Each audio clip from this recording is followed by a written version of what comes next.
Good morning साथियों। हमारा गांव है, हमारे गांव के घर इस तरह से कुछ है अभी भी, और सुबह का पहला कॉल है। और मैं यहाँ पर महेश यादव जी है जो बात कर रहे हैं, हमारे दोस्त हैं। और उनके यहाँ पर एक थोड़ा सा शोरूम लगता है, यहाँ पर कोई नहीं रहता शायद।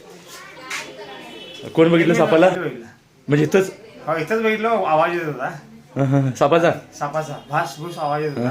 मी ते तो चूहे के पीछे लगा होगा उनके कहने के अनुसार, और कैसे मेरी राह देख रहा है ऐसा लग रहा है। और ये बैठा है यहाँ पर,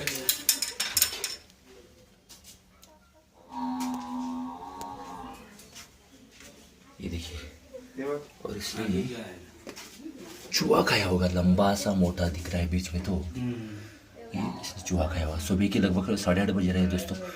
और यहाँ पर मैं मेरे गांव में हूँ। सांप कभी भी कहीं पे आ सकते हैं और बहुत ज़्यादा पैमाने में निकलते हैं। सेकंड हाईएस्ट कॉल नवंबर में आते हैं, हम हमेशा कहते रहते हैं। और सांप के स्वभाव पर बहुत कुछ डिपेंड रहता है। और नाग है, लगभग 5 साल का ये उम्र का हो सकता है। चूहे खाने के बाद और पकड़ने के बाद उल्टी भी कर सकते हैं। तो ज़्यादा बात किए बगैर उसको हम बंद करेंगे, लेकिन अभी मैंने इसके ऊपर कैमरा थमा के रखा हुआ है। तो नाग घर में आने की संभावना इसलिए बढ़ जाती है क्योंकि चूहे हमारे आस पड़ोस में रहते हैं। जैसे कि महेश जी ने कहा कि इसका आवाज़ कुछ आ रहा था, मतलब ये चूहे के पीछे लगा हुआ था, हमारे पीछे नहीं। और वो उनको खाने के लिए कहीं से भी मतलब घर में आ जाते हैं। इंसान देखने के बाद वो भी डरे सहमे से रहते हैं। और लगातार इस तरह के कॉल आपको हम जानकारी देने के लिए ये सब बता रहे हैं कि आप इन बातों को समझे। उन्होंने आवाज़ देखा नहीं तो पता भी नहीं चलता था, ये खाके कहीं से तो निकल जाता था। गांव घर में, पुराने घर में सांप रहने की संभावना इसलिए बढ़ जाती है क्योंकि खाना और रहना जो है वो इंसान के नज़दीक रहता है। जैसे कि चूहे सांप ज़्यादा खाता है और चूहे के घर में रहना भी वो पसंद करता है, इसलिए इंसान के नज़दीक आता है। इसलिए किसानों का मित्र भी कहलाते हैं दोस्तों।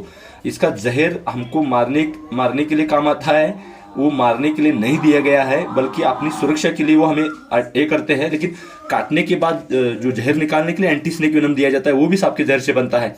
बहुत सारी औषधियाँ उससे बनती है। और इंसान से उसका कुछ मतलब नहीं है। खाते पीते सोते इसी गांव में, जिस गांव से मैं बात कर रहा हूँ, एक भी इंसान की मौत नहीं हुई है।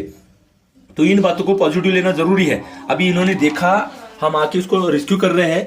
इससे पहले ये सांप इधर ही था और पकड़ने के बाद भी दूसरे इधर ही रहते हैं, ये बात भी जानना जरूरी है। फिलहाल हम इसको अभी बंद करते हैं दोस्तों, बनी रहे हमारे साथ।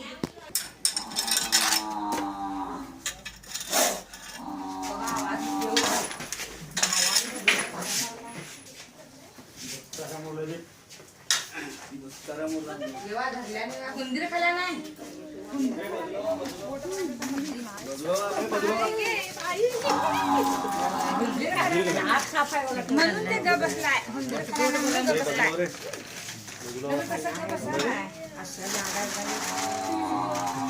आवाज करी बघितल्याची तर फल निकालने के बाद आप आसानी से पहचान जाते हैं, लेकिन फल निकाले बगैर भी सांप को पहचानना जरूरी है। और इसके लिए लगातार सांपों को देखना, मैं वो जो बात करता हूँ तो दोहराता हूँ, क्योंकि प्रमुख 3 सांपों में से एक सांप है नाग, मनियर और जो घोनस होता है। तो इसलिए इन 3 सांपों को जाना जरूरी है। उसमें सबसे ज़्यादा कंफ्यूज अगर होता है तो इस सांप में होता है, क्योंकि इसका बीच वाला जो हिस्सा होता है वो धामन से बहुत मैच करता है दोस्तों। लेकिन फल निकालने के बाद या नहीं निकालने के बाद भी काला जैसा निशान उसके सिर के ऊपर दिखाई देता है। और धामन बहुत ही लंबा सा सांप रहता है और मुंह उसका छोटा रहता है। और नाग हाथ पांव लगने के बाद काट सकता है। काटने के बाद आप सही वक्त में इलाज कर पाए और अस्पताल में इलाज हो जाए तो इंसान बच सकता है, ये भी इतना ही सच है। तो इतना डरने की जरूरत नहीं जितना आप डरते हैं। और सांप हमारे आस पड़ोस में रहते ही है, जिंदगी निकालते हैं। बस आपने देखने के बाद हम डरते हैं, उससे ज़्यादा आप नहीं देखने के बाद डरिएगा। कहीं पर भी हाथ पैर डालते हैं ऐसे सामान में सांप हो सकता है, ये ख्याल ज़रूर रखिएगा।